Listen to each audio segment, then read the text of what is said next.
সৃষ্টিকর্তা কিছু মানুষকে স্পেসিফিক কাজ করার জন্যই দুনিয়াতে পাঠান। আইনস্টাইনকে যেমন পাঠিয়েছিলেন বিজ্ঞানের জন্য, কবিতার জন্য জালালউদ্দিন রুমি, কিংবা চিত্রশিল্পের জন্য লিওনার্দো দা ভিঞ্চিকে। প্যাশনেট শব্দের বৃহত্তর কিছু মিনিং আছে। কেউ কবিতা লিখলেই তাকে কবিতার প্রতি প্যাশনেট বলা যায় না, আবার কেউ বল হাতে নিলেই ম্যাগরা হয়ে যায় না।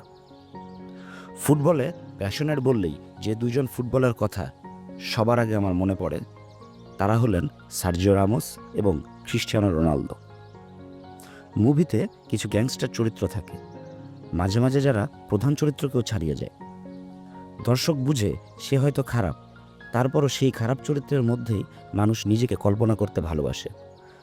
বাস্তব জীবনে হয়তো গ্যাংস্টার হয়ে ওঠা সম্ভব হয় না, কিন্তু দুর্বলতা থেকেই যায়। সার্জিও রামোস এমন একটি চরিত্র যাকে গ্যাংস্টার বললেও আমার ভুল হবে, আবার না বললেও বোধহয় ভুল হবে।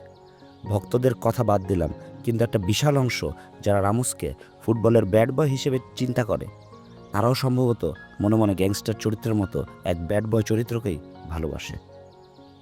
ছোটবেলা থেকেই সেভিয়া শহরের ঐতিহাসিক খেলা ষাঁড়ের লড়াই দেখে বড় হতে থাকেন সার্জিও রামোস। শহরের অন্যান্য পিতামাতার মতো তার পিতামাতাও চেয়েছিলেন ছেলের ষাঁড়ের লড়াইয়ের একজন বড় এবং পেশাদার খেলোয়াড় হোক। তাদের ইচ্ছার পরিপ্রেক্ষিতে কিছুদিন প্রশিক্ষণও নেন রামোস।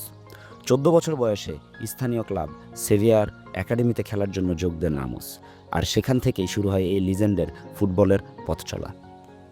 শুরুতে যেটা বলেছিলাম প্যাশনেট, হ্যাঁ, সার্জিও রামোস আপাদমস্তক একজন প্যাশনেট প্লেয়ার, যার শিরায় উপশিরায় ফুটবলের সাথে আবেগের একটা কানেকশন আছে।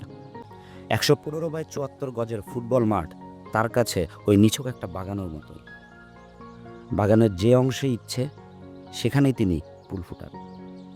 কোনো সীমা, কোনো নিয়ম, কোনো নির্দেশ তাকে কোথাও আটকে রাখতে পারে না। দলের প্রয়োজনে অন্যরা বড়জোর ট্যাকেল করে, সার্জিও রামোস সেখানে খুন করেন, অথচ এই খুনটা মনে হয় শিল্পের মতো। সিনেমার গুলি করার দৃশ্যে অনেককেই দেখা যায়, কিন্তু রজনীকান্তের মতো কেউ নন। সার্জিও রামোসের এক একটা ফাউলও যেন রজনীকান্তের ছোড়া গুলির মতো, ভয়ঙ্কর অথচ শৈল্পিক।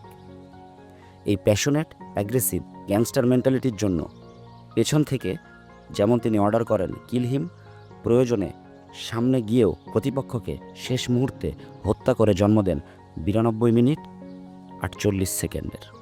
শুভ জন্মদিন captain, the gladiator of football.